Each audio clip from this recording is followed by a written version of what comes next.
Graça e paz do Senhor Jesus. Nós vamos, nesse momento, ler a palavra de Deus e logo em seguida a leitura da palavra de Deus, nós vamos orar ao Senhor, introduzindo a nossa meditação. Hoje não temos o louvor, alguns já mandaram mensagens hoje dizendo, vamos ter louvor aí.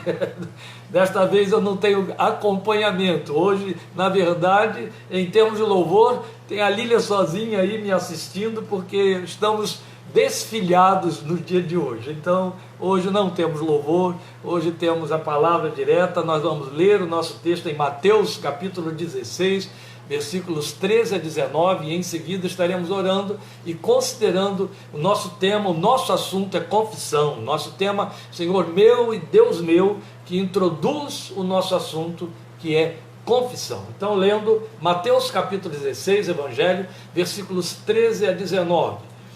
Chegando Jesus à região de Cesareia de Filipe, perguntou aos seus discípulos: quem os outros dizem que o Filho do Homem é? Eles responderam: alguns dizem que é João Batista, outros Elias, e ainda outros Jeremias ou um dos profetas. E vocês? Perguntou ele: quem vocês dizem que eu sou? Simão Pedro respondeu: tu és o Cristo, o Filho do Deus vivo. Respondeu Jesus: feliz é você, Simão, filho de Jonas, porque isso não foi revelado a você por carne ou sangue, mas por meu Pai que está nos céus. E eu digo que você é Pedro, e sobre esta pedra edificarei a minha igreja, e as portas do Hades ou do inferno não poderão vencê-la. Eu darei a você as chaves do reino dos céus. O que você ligar na terra terá sido ligado nos céus, e o que você desligar na terra terá sido desligado nos céus. Aí a essa altura você diria: mas pastor, você falou aí que era a confissão de Tomé, nós estamos ouvindo a confissão de Pedro. Na verdade, dissemos que o nosso assunto é confissão, e o nosso tema é Senhor meu e Deus meu, inspirados na confissão de Tomé. E viemos então para dentro do texto de Mateus 16 para situar o nosso assunto, porque confissão é primordial, é de uma exigência de abertura na vida cristã, na vida de serviço, na vida de quem quer que seja que se aproxime de Deus, inegociável e imprescindível. A vida espiritual, conforme ensina o Evangelho, é fruto de confissão. Paulo diz isso claramente em Romanos 10, 9. Se com a tua boca confessares a Jesus como Senhor e no teu coração creres que Deus o ressuscitou dentre os mortos, serás salvo. Eu tenho na minha versão de uma forma um tanto diferenciada: se você confessar com a sua boca que Jesus é Senhor e crer em seu coração que Deus o ressuscitou dentre os mortos, será salvo. Mudou apenas a pessoa do pronome aí. Mas veja, é quase um mistério o fato de que Deus condiciona bênçãos essenciais, aí está a salvação, bênçãos essenciais, a legitimidade da confissão. Então a confissão tem o sentido de consentimento, de aceitação, de aprovação e, acima de tudo, de comprometimento. Mas quando ela faz declarações acerca da pessoa de nosso Senhor, ela assume caráter adorador. Então, além desta solene declaração de Paulo em Romanos 10, 9, que eu acabei de citar aí, nós temos ainda Jesus afirmando que somos julgados, os homens em geral são julgados segundo o que afirma a sua boca. Então, conforme afirma a nossa boca, disse ele, assim seremos julgados.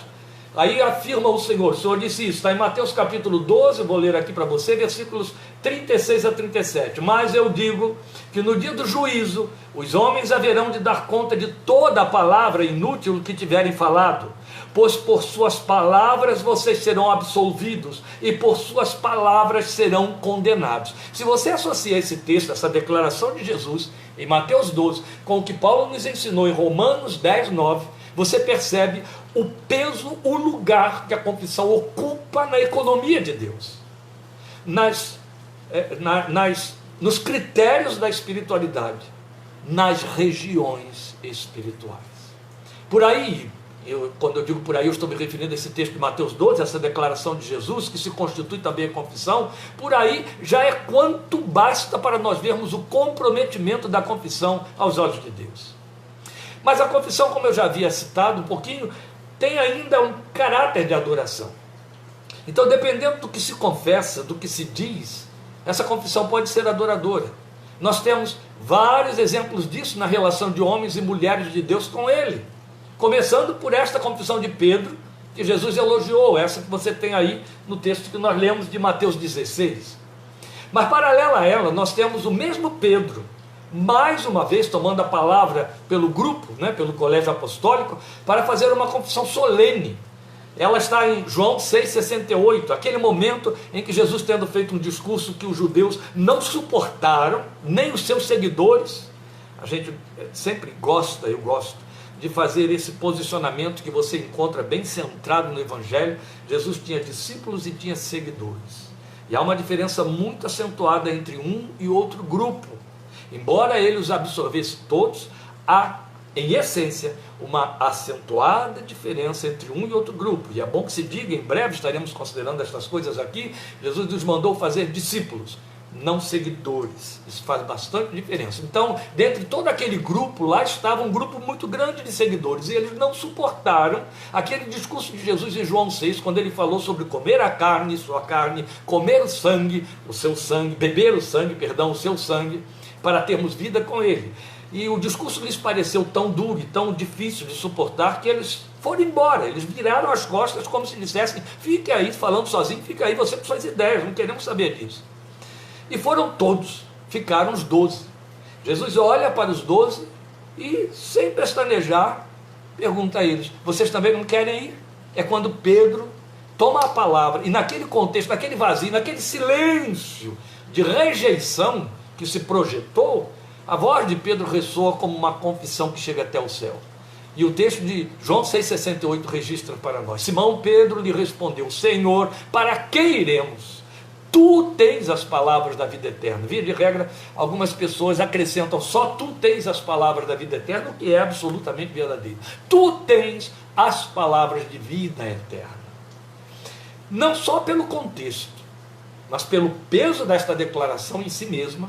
Aí está, mais uma vez, Pedro fazendo uma confissão de alto nível, que é adoradora. E dentro do contexto, porque é isso que faz com que a confissão assuma cores mais intensas, o contexto que a impede, que a contraria, o contexto que inviabiliza aquela confissão.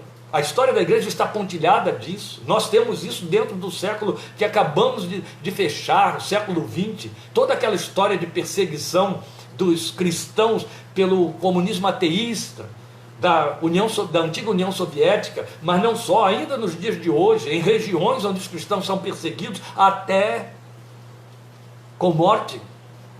A confissão sobressai de uma forma intensa quando ela insiste em confessar o Senhor Jesus. Mais ou menos é o que acontece aí com Pedro, naquele silêncio que ecoa naquele espaço desértico.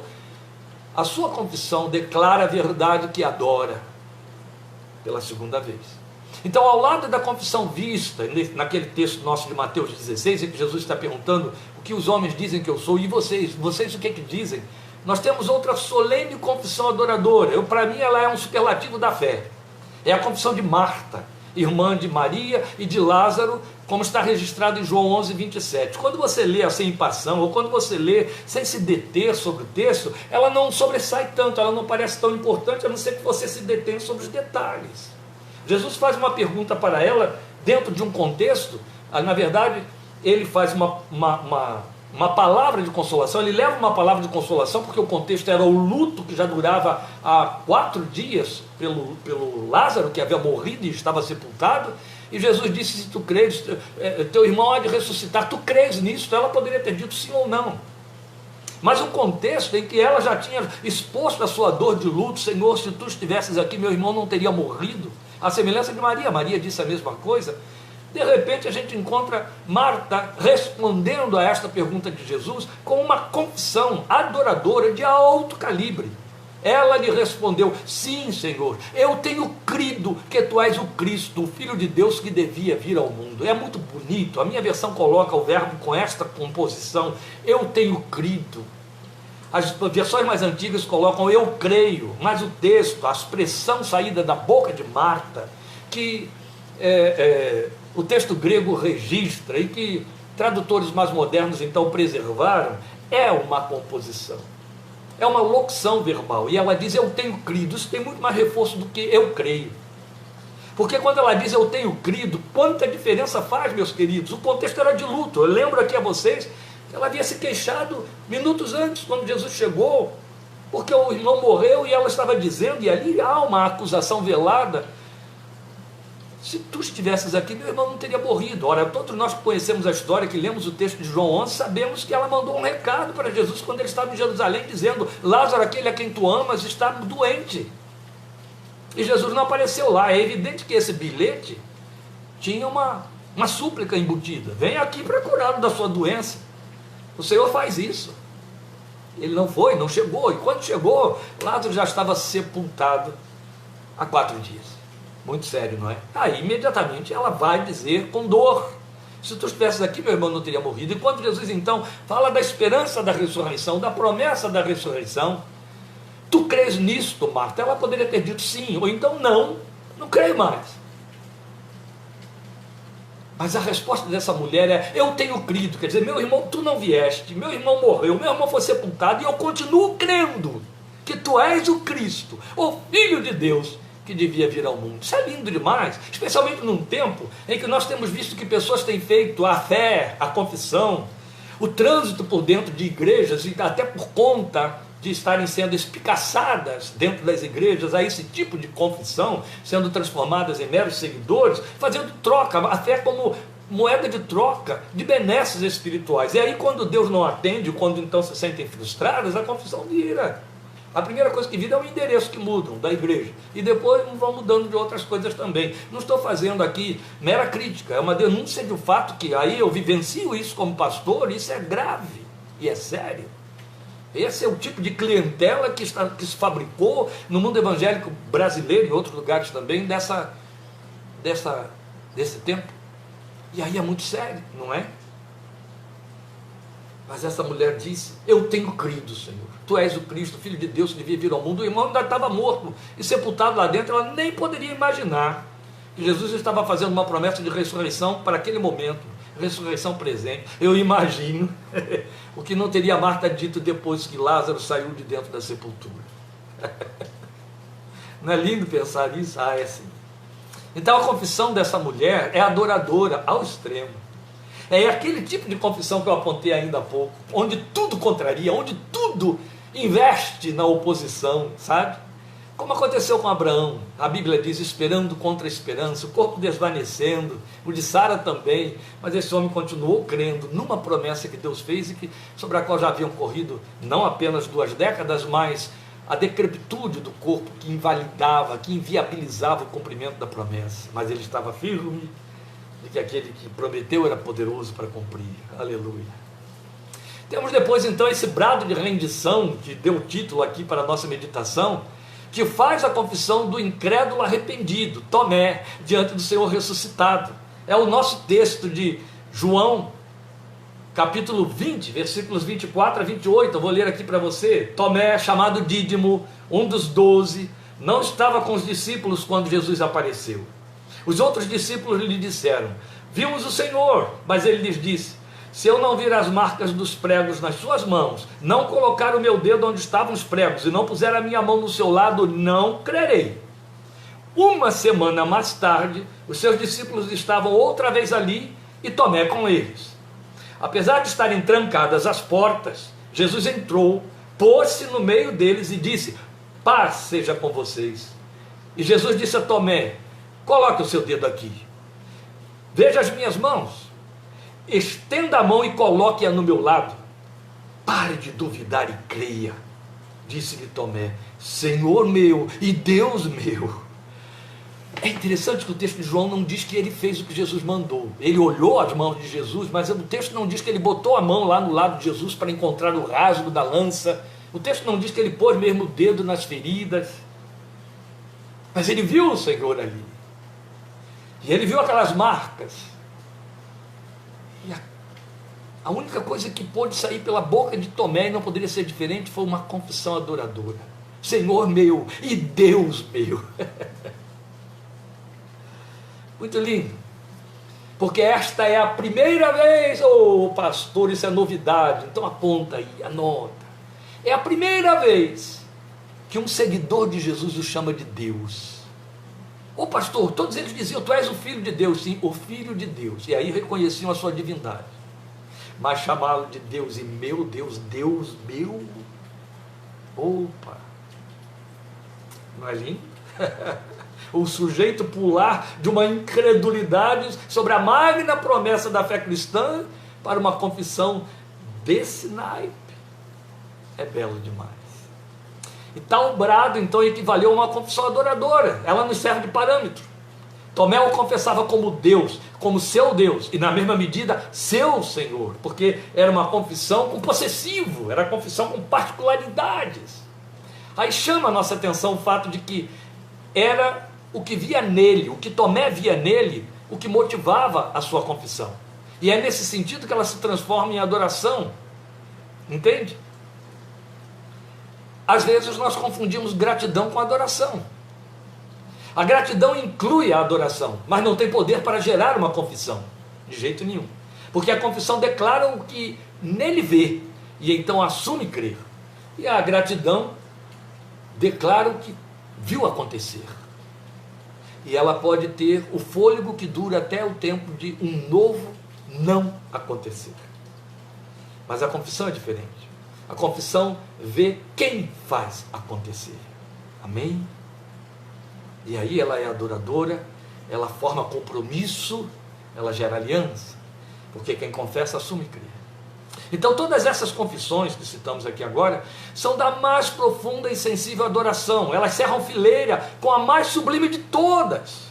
Ei, pastor, é mesmo? Não vou dizer assim, mais de todas, mas num nível dificilmente alcançável, saída da boca de ninguém menos que Jó. Está lá em Jó capítulo 19, versículo 25, estamos cantando isso há dezenas de anos, são poucos os que não conhecem Jó 19, 25 de cor, que não citam também, quando esse homem em meio à sua trágica desdita grita, eu sei que o meu Redentor vive e que no fim se levantará sobre a terra.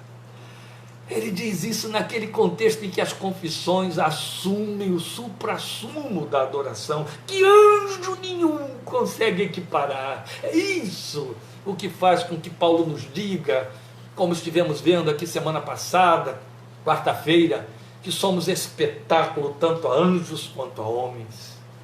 Porque qual anjo jamais pôde chegar e dar a Deus uma adoração do calibre da adoração de Jó?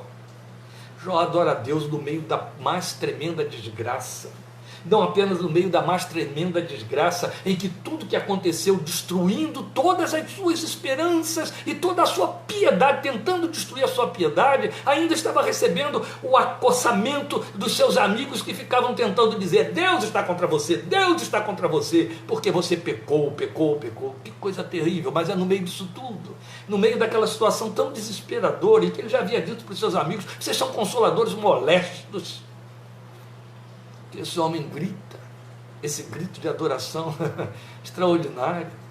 Eu sei que o meu Redentor vive e que no fim ele se levantará sobre a terra. E se você continuar o texto no versículo 26 de Jó 19, o texto diz que esse homem declara, e eu sei que depois de consumido este meu corpo, eu verei. Então ele estava de fato crendo no poder de ressurreição que Jesus veio confirmar, veio autenticar e veio nos trazer como a mais gloriosa esperança da fé cristã.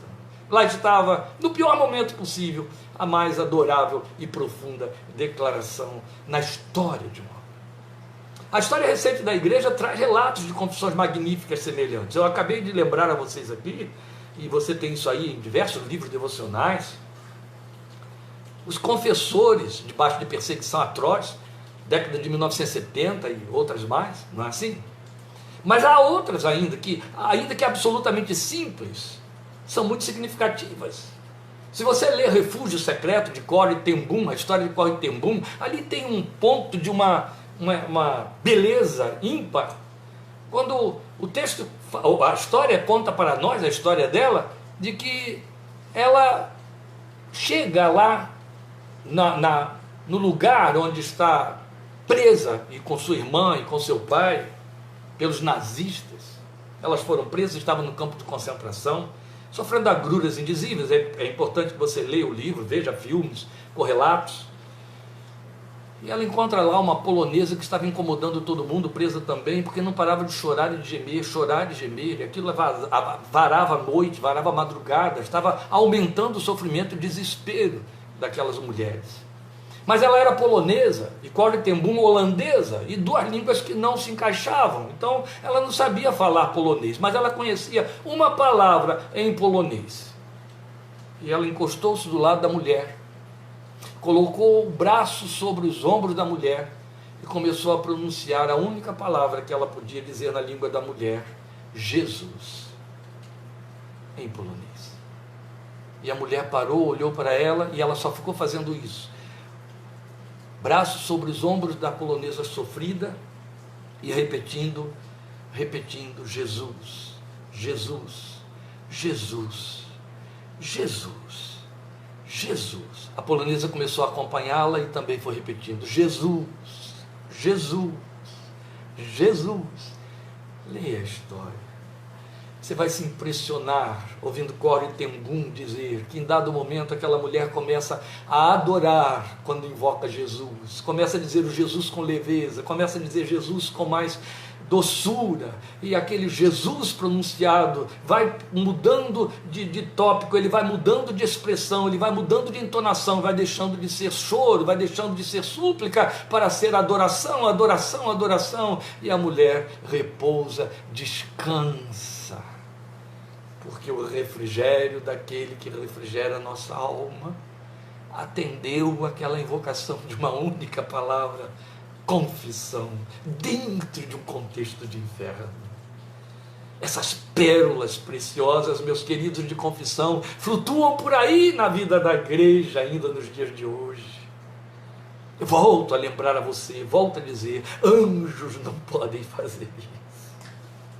Esta é a razão porque Deus insiste tanto, o Senhor Jesus insiste tanto em ouvir a minha e a sua confissão, são importantes demais para Ele.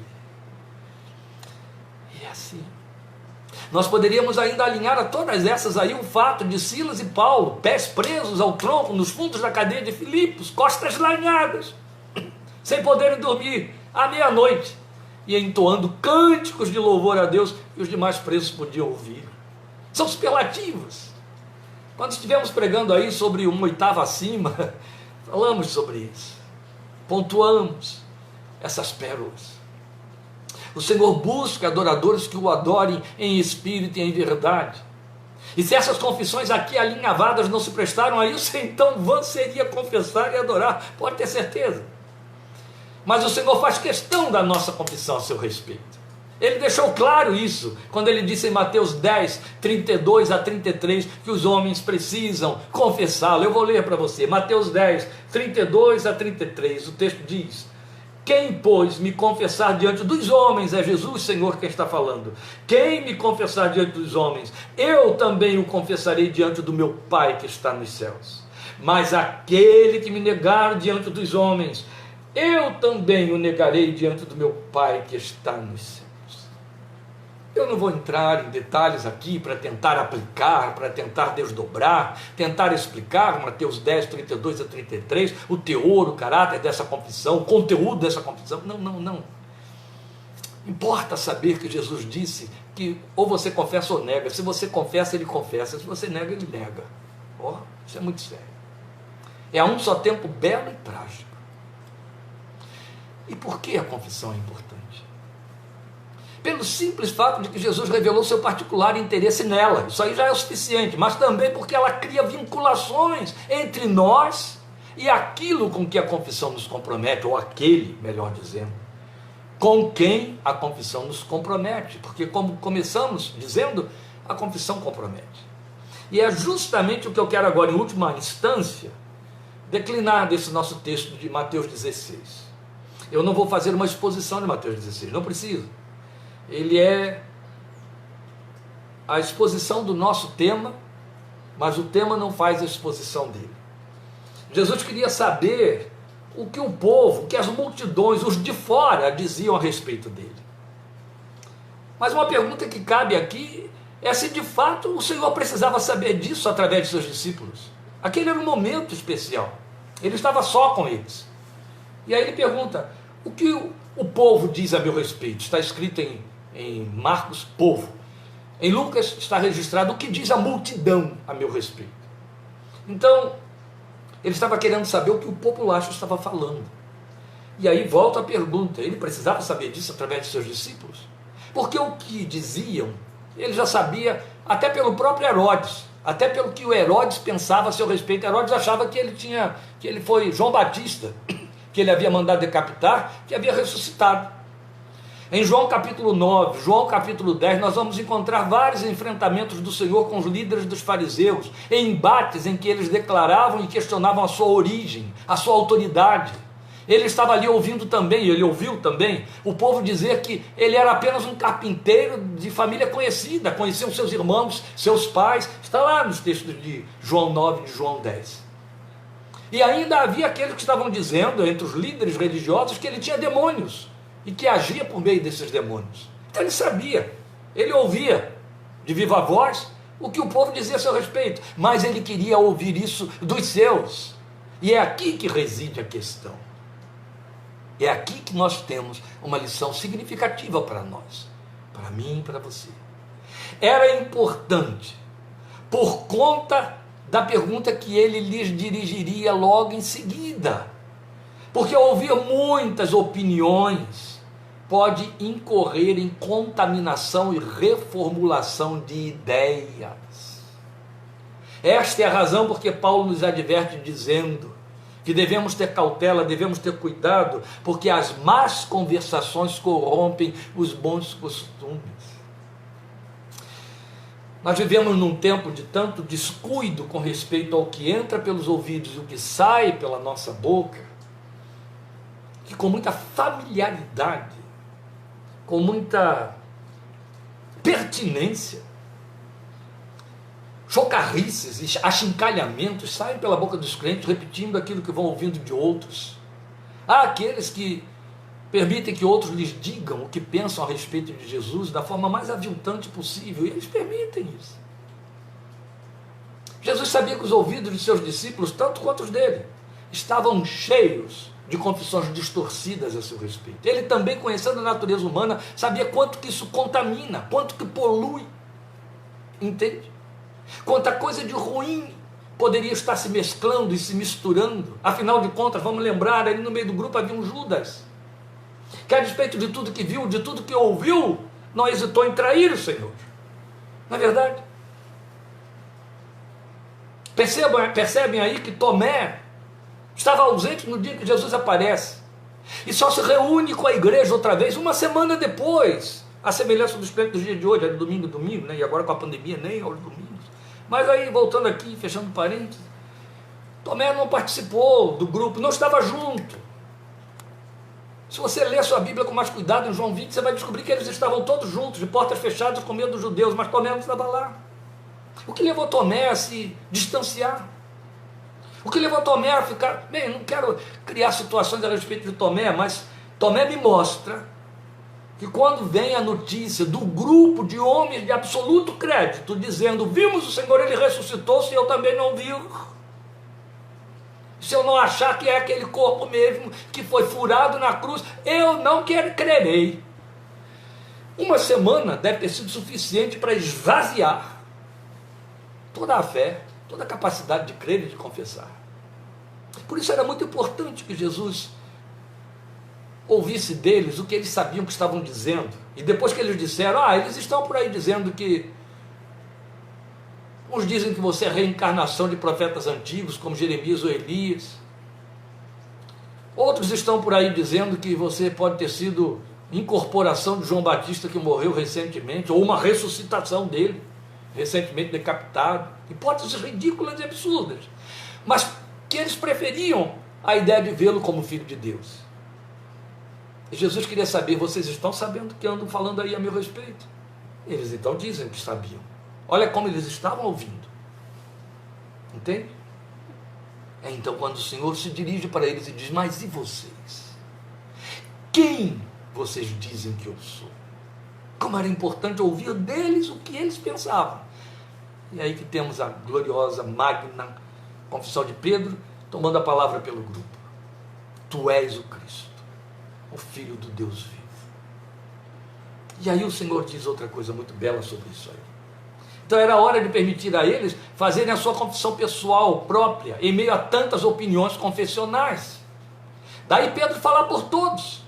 E Jesus declarar que tal confissão fora movida pelo Espírito Santo. E isto se generaliza e nos ensina algo solene, que foi dito por Paulo, apóstolo. Ele disse para nós que a confissão verdadeira é possível, mas só é possível se inspirada, se movida pelo próprio Espírito Santo de Deus. É o que ele escreveu em 1 Coríntios 12:3. Você lembra de 1 Coríntios 12:3? Paulo ali diz textualmente: eu afirmo que ninguém que fala pelo Espírito de Deus diz Jesus seja amaldiçoado. As versões antigas dizem Jesus seja anátema, ou anátema Jesus. E aí ele continua e diz: e ninguém pode dizer Jesus é Senhor, a não ser pelo Espírito Santo. Oh, meus queridos, para em cima dessa declaração de Paulo em 1 Coríntios 12:3. Quem tem o Espírito de Deus, ele diz, jamais dirá que Jesus é maldito, ou seja, jamais aceitará uma linguagem, um pronunciamento, um discurso ou uma confissão, e jamais a repetirá, que destoe da essência de quem ele é. Mas outro tanto, e debaixo do mesmo poder, ele diz também: ninguém tem autoridade, ninguém tem poder, ninguém tem capacidade, é o que está aí, de declarar Jesus é Senhor, a não ser pelo Espírito Santo. Isso é lindo, isso é glorioso para mim e para você, isso nos traz abençoado conforto.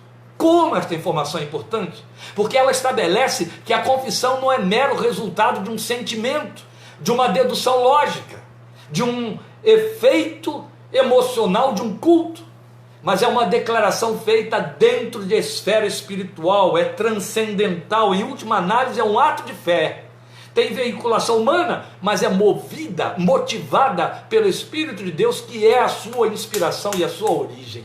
Isso é muito importante.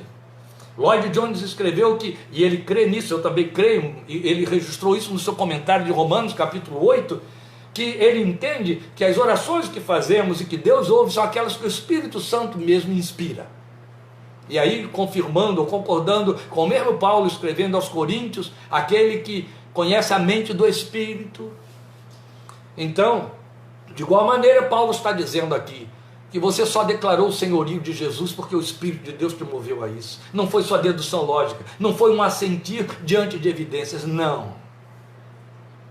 Foi uma operação espiritual de dentro para fora. Você confessou por resultado do agir do Espírito de Deus, entende? Não foi mero assentimento humano. Daí a importância da confissão. Mas como eu disse há pouco, a confissão também é importante porque ela cria vínculos com aquele a quem confessamos. Se, como disse o Senhor, nós somos julgados pelo que a nossa boca diz, concordando com a sua declaração também em Mateus 12:34, que ele diz: a boca fala daquilo que o coração está cheio, por isso precisamos ter muito cuidado com o que sai pela boca, não é assim? De igual forma, a nossa confissão traduz resposta de Deus que se compromete conosco. Haja visto o fato de que começamos tudo isso citando Romanos 10:9, onde fica claro que se eu confesso que Jesus é Senhor, eu sou salvo. Se eu creio que Ele ressuscitou dentre os mortos, eu sou salvo. Esse é o comprometimento de Deus em cima da confissão, entende? Isso é muito importante. Então daí nós vemos que após a confissão de Pedro, ato contínuo, Jesus o compromete ao dizer: o que tu ligares na terra terá sido ligado no céu, o que tu desligares na terra terá sido desligado no céu. Eu não quero generalizar, embora esta seja uma palavra que alcança toda a igreja, mas o que eu quero mostrar a você é apenas esse movimento. Pedro faz uma confissão e Jesus devolve na mesma hora, comprometendo Pedro, criando missões para Pedro. A confissão tem isso. A confissão aí, nesse aspecto, ela assume até caráter de voto. Eu confesso, eu assumo. Eu confesso, Deus se compromete. E Deus me compromete com Ele. Glória ao seu nome. Então a confissão nos traz como resposta o comprometimento de Deus conosco. Entende? Conforme o quilate dessa confissão. Porque a confissão adora e compromete. Deus a recebe e Ele nos assume nela, Porque a confissão também traduz isso. Voto que vincula a aliança. Isso é muito importante. Como é que se estabelece a aliança entre os homens pós-lei, pós a era abraâmica e Deus? Ao tempo de Abraão, isso prevaleceu sobre todos os filhos de Israel até que viesse Jesus. Seria no ato da circuncisão. Os homens entravam em aliança com Deus como Abraão a partir do momento em que se circuncidavam para atender à lei. Não era meramente circuncidar-se, para atender à lei. A partir de Jesus, somos justificados pela fé, e isso se traduz em confissão, e essa confissão cria o vínculo de aliança na graça. Temos tempo, mas eu já vou encerrar. Ainda estamos aqui naquela dieta de repouso das cordas vocais, mas eu quero encerrar com esta questão que eu acho muito significativa para nós. Se hoje Jesus dirigisse a você a mesma pergunta que fez aos discípulos: e você? Quem você diz que eu sou? Qual seria a sua resposta? Como você diria no seu coração? O que diz o seu coração como fruto de sua visão pessoal dele?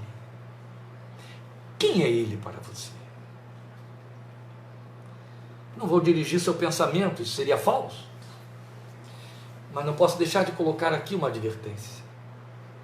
Se a sua confissão se prende ao que Jesus fez ou faz, em termos de efeitos, ela não adora, ela não compromete. Mas se você o adora quando confessa e o adora pelo que ele é para você, o que você vê nele, essa confissão tem resposta de Deus e forma vínculos.